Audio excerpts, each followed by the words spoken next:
Hola, tengan buenas tardes. Hoy corresponde eh, comentar sobre la NIC 12 y la sección 29 de las NIC para las pymes. Lo que vamos a tocar en esta tarde principalmente es todo lo relacionado con su contenido. Vamos a hacer un resumen ejecutivo, algunas frases emotivas, el objetivo, el alcance, los antecedentes de esta norma internacionales, lo que muchos contadores nos hemos venido preguntando, por ejemplo, cuál es la diferencia entre la NIF completa y las exigencias de las NIF PYME, la sección 29, y todo lo relacionado con la normativa de la NIC 12 y cómo debe de elaborarse la conciliación tributaria. Veamos a nivel de resumen sobre esta norma.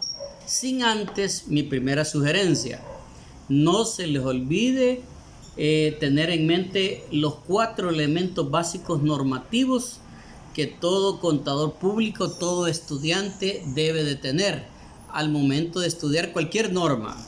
Primero, el reconocimiento.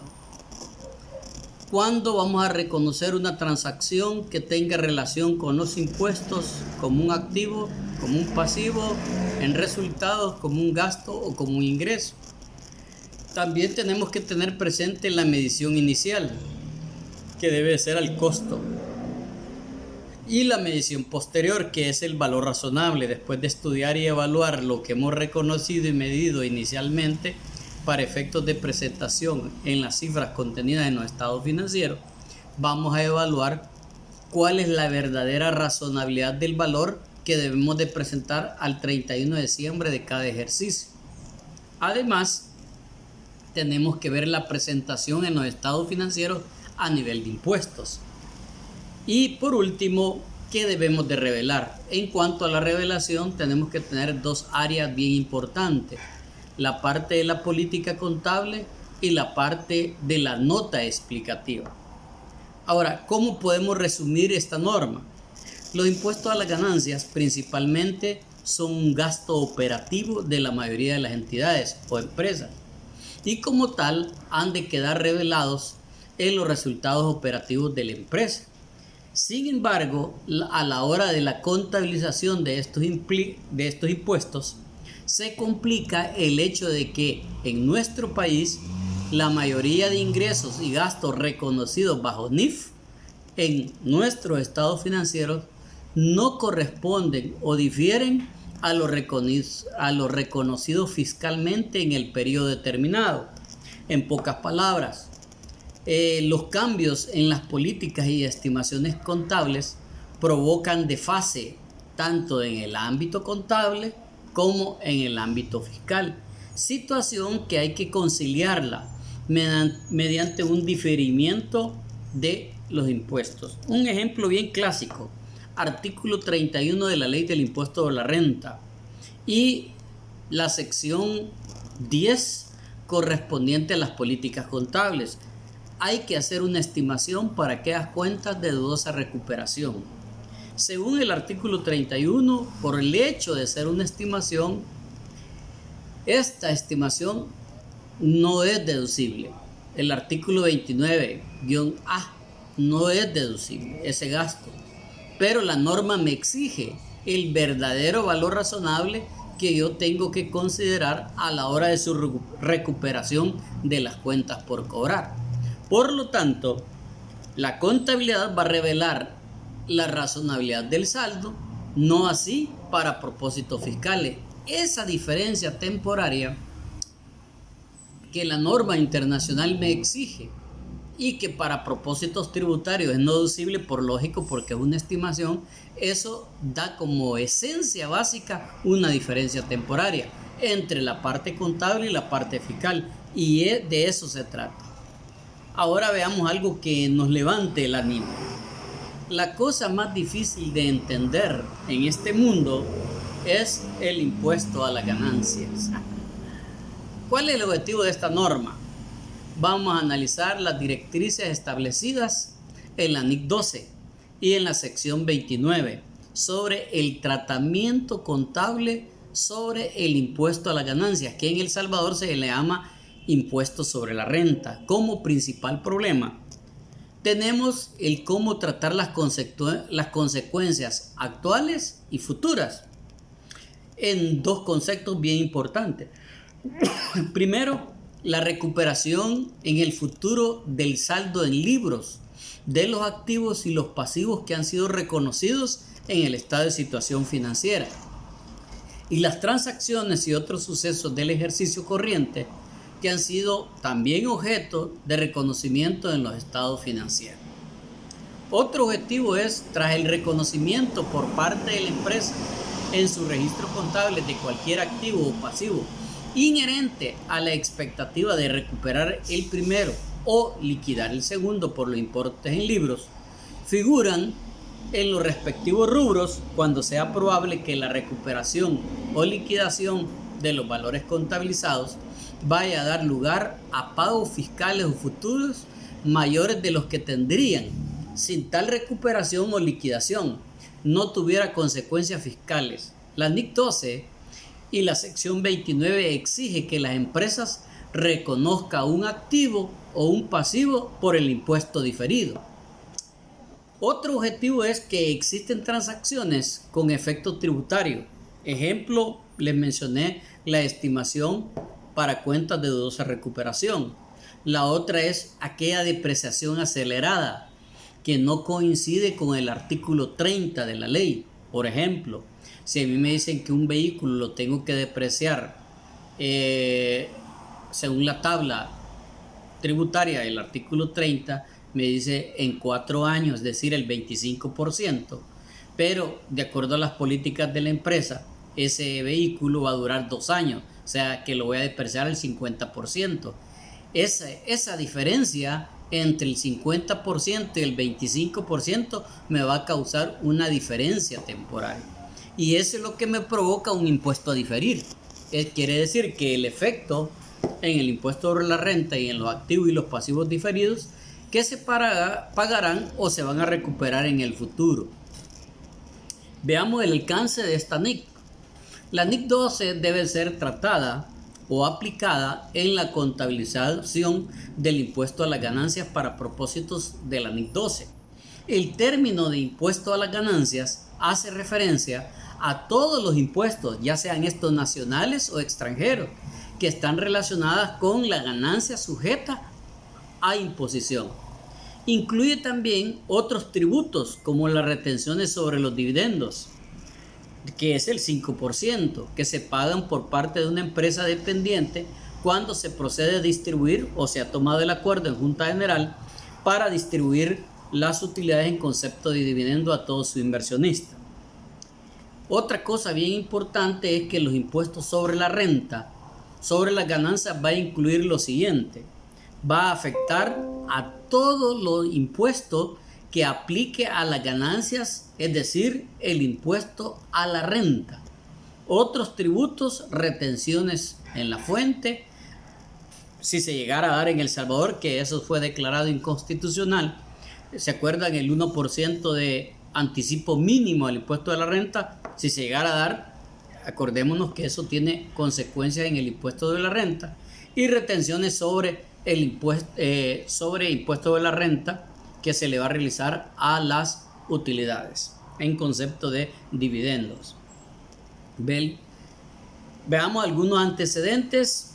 Acuérdense que la NIC 12 fue a través del comité correspondiente, el JAS, en 1996 sustituyó a la NIC 12, contabilización del impuesto a las ganancias, emitido en julio del 79. En mayo de 1999, el párrafo 88 se modificó por la NIC 10, hecho ocurrido después de la fecha de balance, y de abril del 2000 para acá han sufrido una cantidad de modificaciones como consecuencia de la NIC 40, que se llama propiedades de inversión.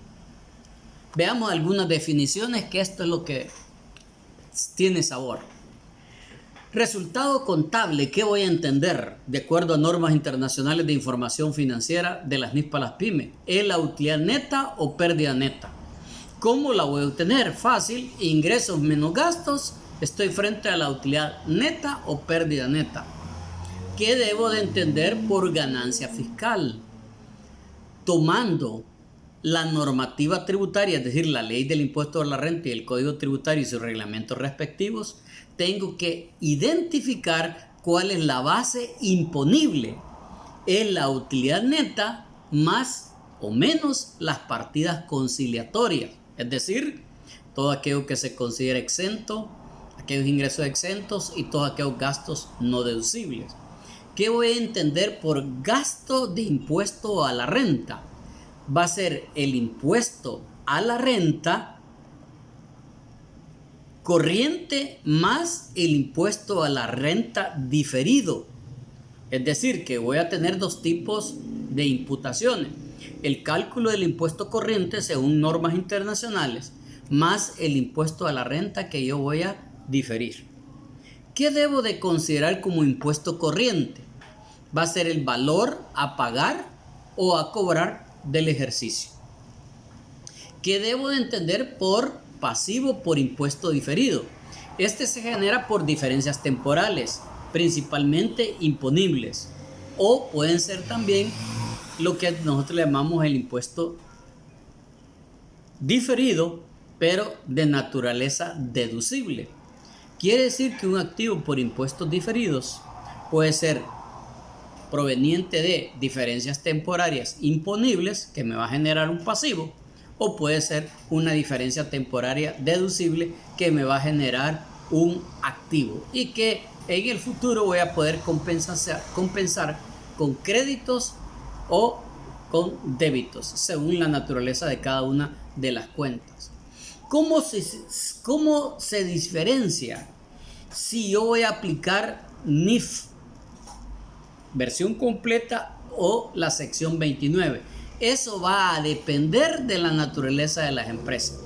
La realidad de las NIF completas están preparadas para entornos económicos complejos, no así las NIF para las pymes.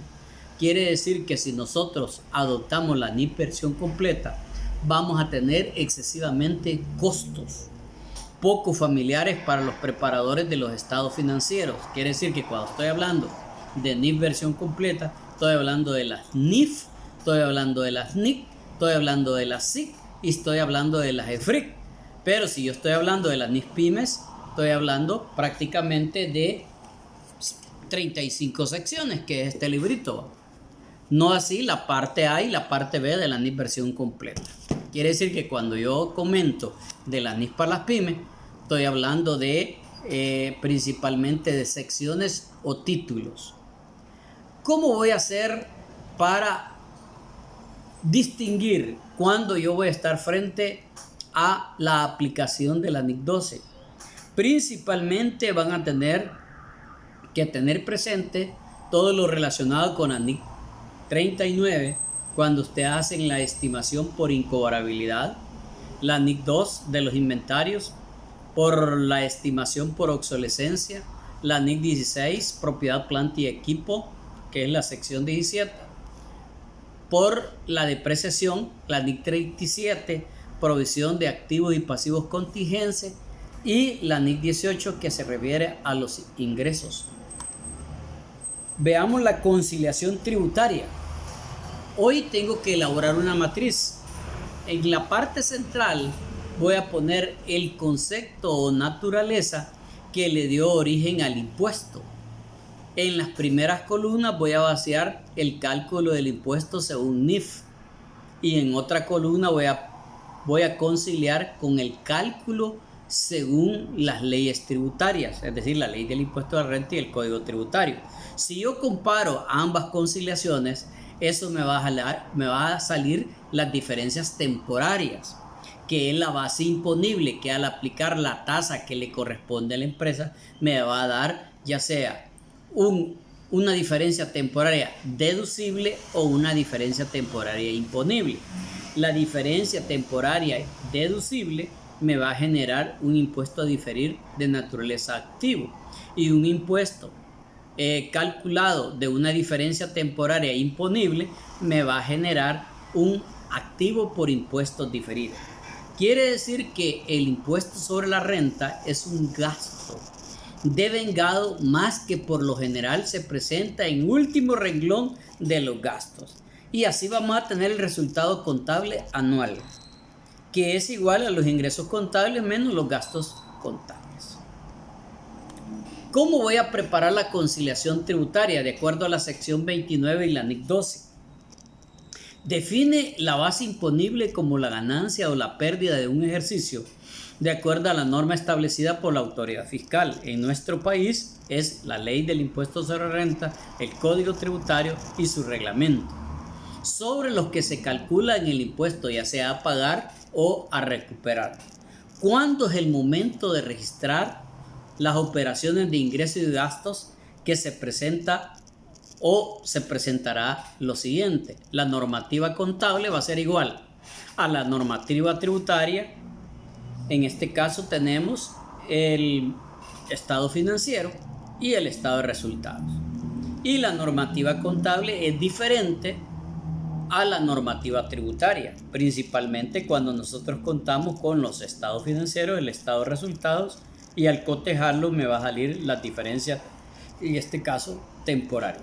Las diferencias temporarias pueden ser permanentes o temporales, teniendo en consideración que las diferencias que se pudieran haber detectado entre la normativa tributaria y la normativa contable las podemos considerar de la siguiente manera: pueden ser permanentes o pueden ser temporales. Permanentes, cuando en ambas bases es indiferente, porque para una es no deducible y para la otra es no deducible. Quiere decir que no tiene un impacto fiscal para propósitos del reconocimiento y medición. A eso se le conoce como una diferencia permanente.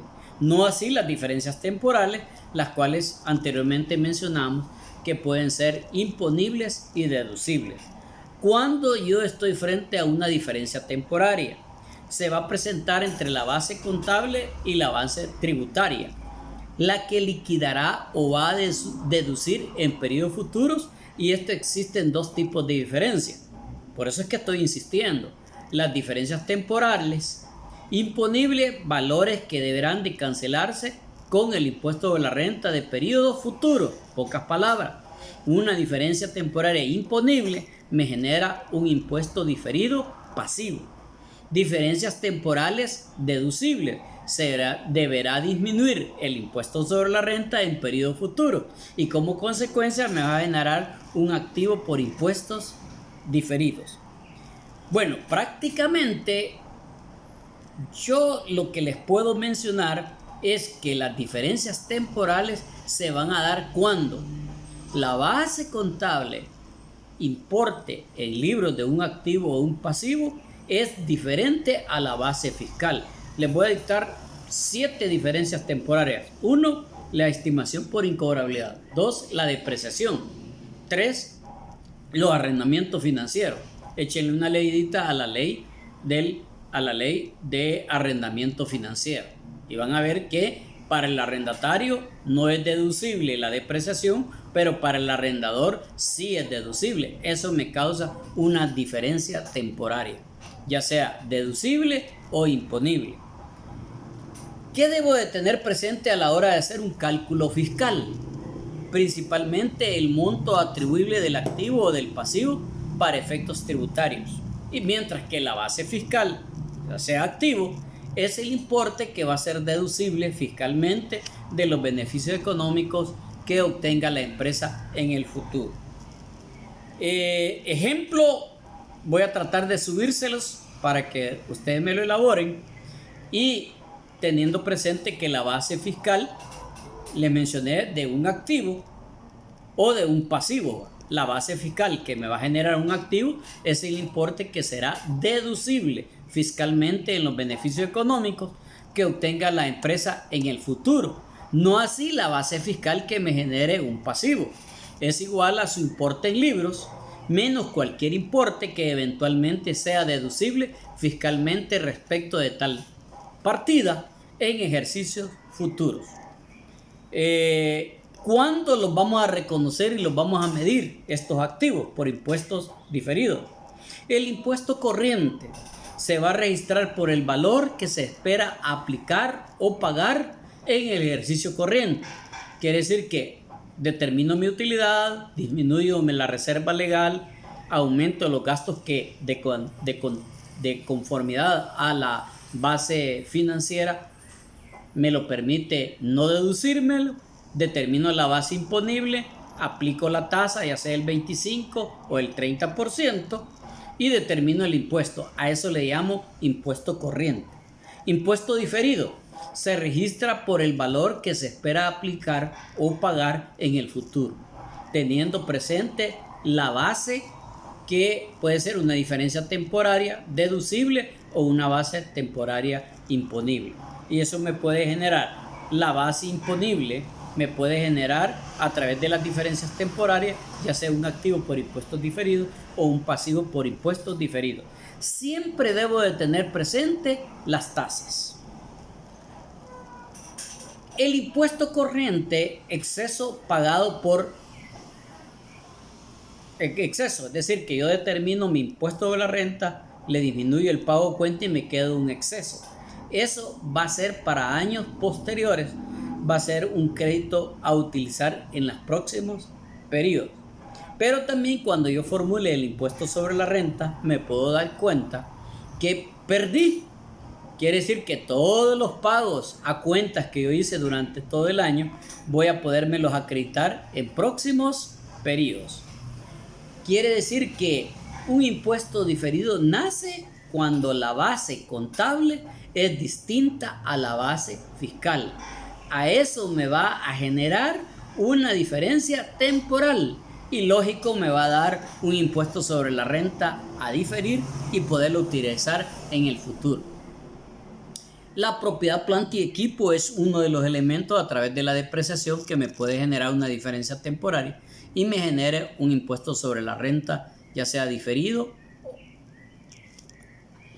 También tenemos el impuesto de la renta, esto ya estoy resumiendo, que me van a dar diferencias tanto permanentes como temporales. Las permanentes no se preocupen porque tanto para la base fiscal como para la base financiera no tienen ninguna implicación porque para ambas pueden ser deducibles o no pueden ser deducibles. A las temporales yo les debo de poner atención, ya que pueden ser deducibles o pueden ser imponibles. Cuando sean deducibles, grábenselo, me va a generar un activo por impuestos diferidos, y cuando sean imponibles me va a generar un pasivo por impuestos diferidos. El caso práctico se los estaré enviando. Por mi parte, gracias. Esperen la próxima charla que voy a hablar sobre el tratamiento de los inventarios y agárrense la norma internacional. En el caso de la sección 29, ustedes se van exactamente a la sección 29 y buscan, para propósitos de formular la política contable, el párrafo que les habla de el reconocimiento. Ese es la base para poder formular la política contable. Quiere decir que la política contable yo la debo de tener presente y se va a llamar impuesto sobre la renta diferido. Impuesto sobre la renta diferido. ¿Y cómo la voy a formular? Va a decir de la siguiente manera: la empresa reconocerá el impuesto sobre la renta diferido por las diferencias temporarias que surjan entre la base impositiva de activo y pasivo y los montos registrados para efectos financieros. Así dice la norma. Se reconocerá un pasivo de naturaleza fiscal por causa de cualquier diferencia temporaria imponible y se reconocerá un activo por impuestos diferidos por causa de todas las diferencias temporarias deducibles, en la medida que resulte probable que la entidad disponga de ganancias fiscales futuras, las cuales cargar esas diferencias temporarias deducibles para efectos de medición de los activos corrientes de tipo fiscal que procedan del periodo presente o de periodos anteriores deben de ser medidos por las cantidades que se espera recuperar de la autoridad fiscal utilizando la normativa y las tasas impositivas que se hayan aprobado o estén a punto de aprobarse. A eso se le llama medición en la fecha del balance. Los pasivos corrientes de tipo fiscal que procedan del periodo presente o de periodos anteriores deben de ser medidos por las cantidades que se espera pagar de la autoridad fiscal, utilizando la normativa y las tasas impositivas que se hayan aprobado o estén a punto de aprobarse en la fecha del balance.